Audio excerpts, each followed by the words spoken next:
Happy time check, it's 1:25. So, table 14 is now open for quickie because may pasok pa ako. Tapos, wala akong bumili ako nito. Kasi last year nakita ko din sa memory ko meron akong ganito. Tapos, I have water lang here. Para sa siya level up, may pa-cherry.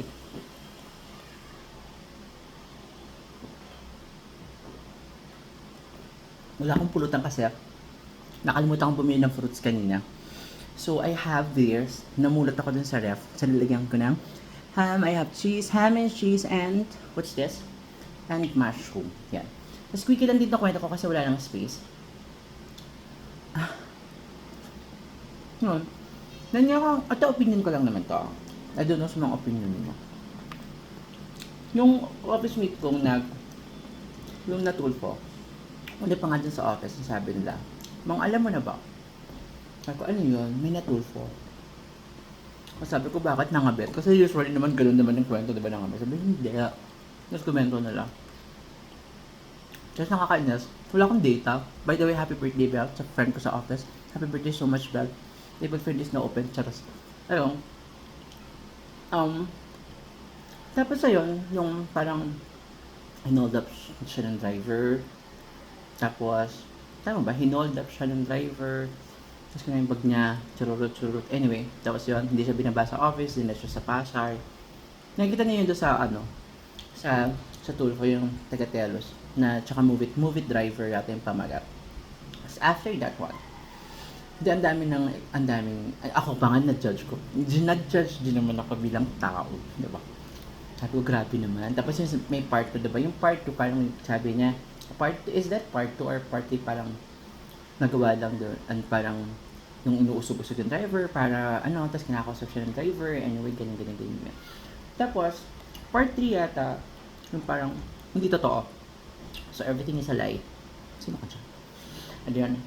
Tapos, lumabas yung part 3, part 4, 5, ganun. Parang nakaganon. Ayun. Tapos, sabi, yung mga part ng the past days, malilungkot ka kasi kasama niya yung magulang niya. I think that's it. Tsaka yung anak niya. Tapos, yung tatay niya nga lumuhod doon, parang nagmamakaawa siya doon sa movie driver na huwag na nga ituloy yung demanda. Kasi magdedemanda sila. They finally decided. Tapos, before that, pinakita na sa tool ko yung binabigyan siya ng motor, pambiling shoes, kasi pangat yung shoes niya. Tapos, parang metas, basta binigyan pa siya yata ng pera. Anyway. Tapos, parang, yung part 4, nakakalungkot na kasi nga yung tatay niya. Very good lang to. Kasi maubos na yung space ko. Tapos, sabi niya, tapos naisip ko, yung sabi ni Father, parang gagawa si Lord ng paraan na makuha mo yung hinihiling mo, na gagawa, na sa paraan na sa ibang tao niya idadaan. Naisip ko lang,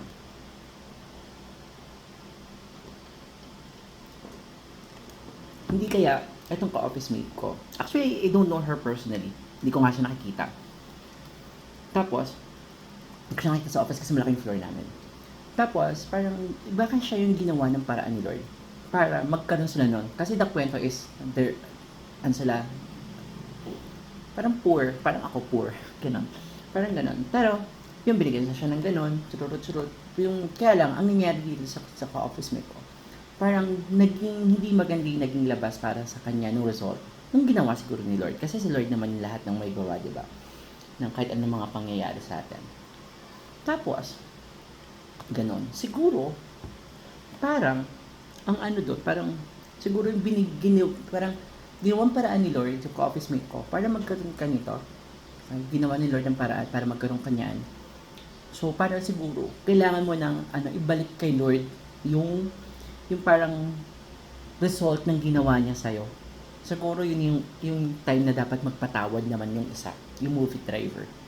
Kasi siguro kung hindi naman nangyari yung ganun, hindi naman siya sino magbibigay ng motor sa kanya.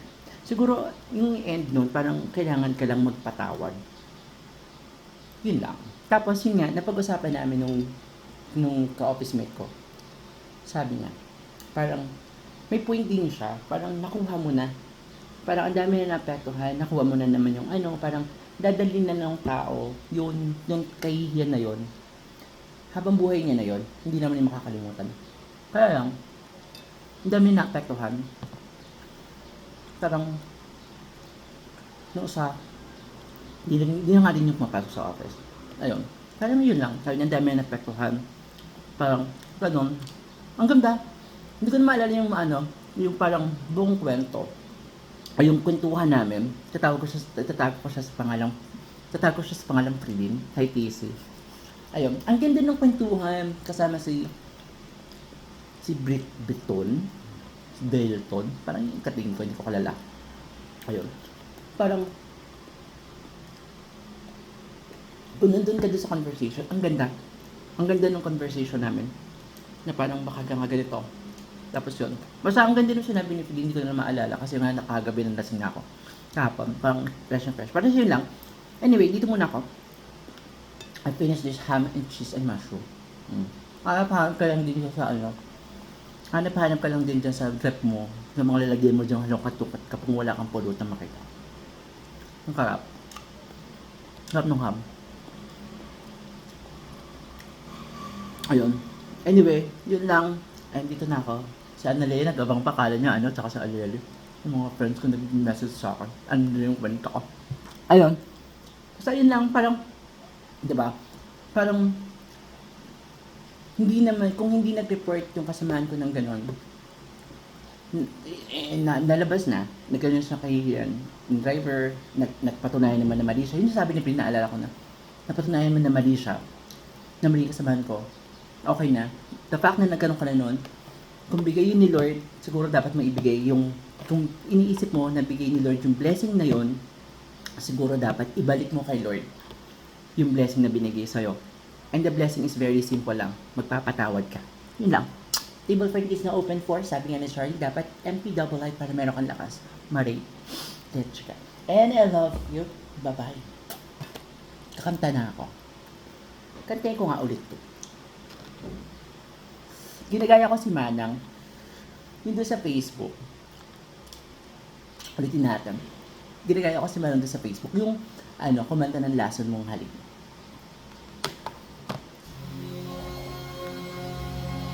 And table 13 is now open. Uulitin ko to. And this is for Belle Lason. Happy birthday to you, sister.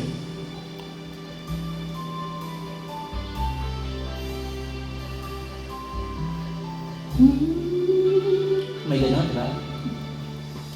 Minsan ay man ang init ng iyong halik.